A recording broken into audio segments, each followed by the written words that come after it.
জনস্বার্থ মামলা করুন। মুখ্যমন্ত্রী মমতা বন্দ্যোপাধ্যায় পুলিশকে সেই রক্ষককে কিভাবে ভক্ষকে টার্ন করে তাদেরকে এত সুন্দর করে কিভাবে ব্যবহার করা যায় সেটা মুখ্যমন্ত্রী দেখিয়েছেন।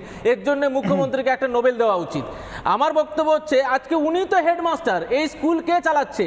মমতা বন্দ্যোপাধ্যায় ক্লিয়ারলি নেতাজি ইন্ডোরে কয়েকদিন আগে বলেছে যে যদি 4টে করে আমরা 8টা করব।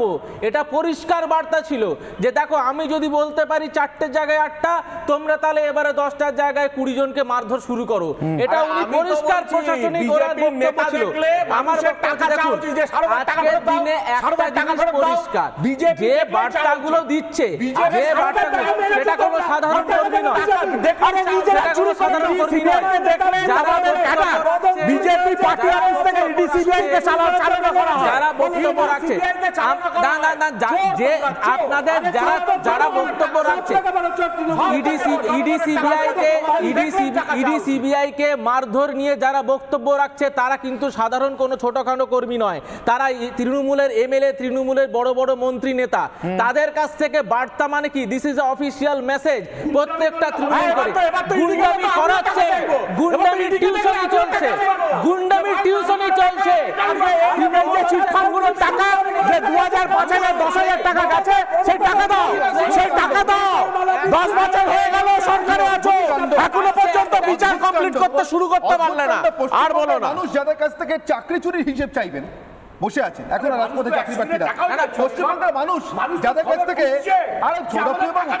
100 দিনের টাকা, আবার যোজনার টাকা, আবার যোজনার টাকা, আবার যোজনার টাকা, খাবার অধিকার আটকে রেখে, আরো বলো, আরো পতন হবে, আরো বলো, যত বললে সব পতন হবে, যত কিলোমিটার পতন হবে, আটা চুরি, চাল চুরি, আটা চুরি করে টাকা বিদেশি মুদ্রায় কনভার্ট করে দেশের বাইরে 1-2 কোটি টাকা না, 2700 কোটি টাকা। এই যে বসে আছেন আড্ডবাবু, এখন একটাই কাজ বাকি, সরকার থেকে এতগুলো সরকার থেকে একটাই কাজ বাকি,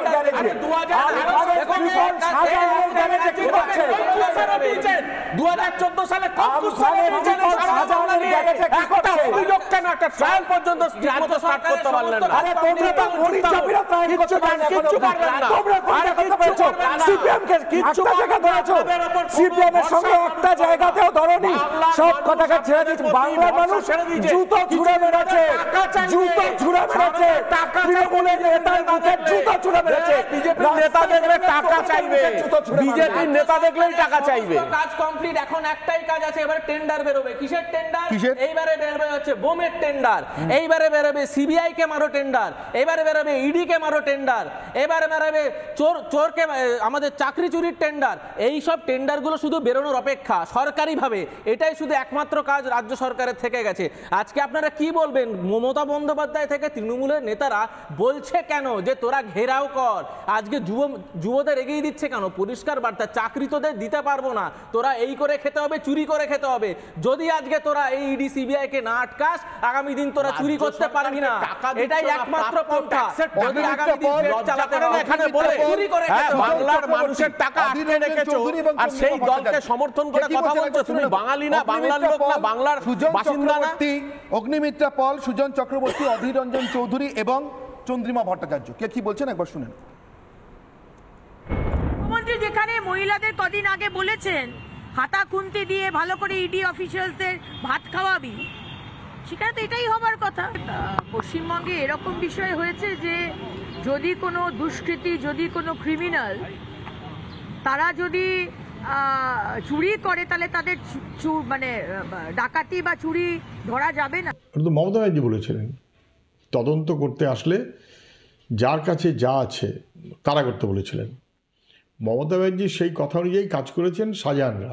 তো আগে বলা উচিত ছিল, আগে বলেননি, এখন বলছেন। এটা জনবিস্ফোরণ নয়, এটা ক্রিমিনালদের, অপরাধীদের বিস্ফোরণ, অপরাধীদের সংগঠিত আক্রমণ।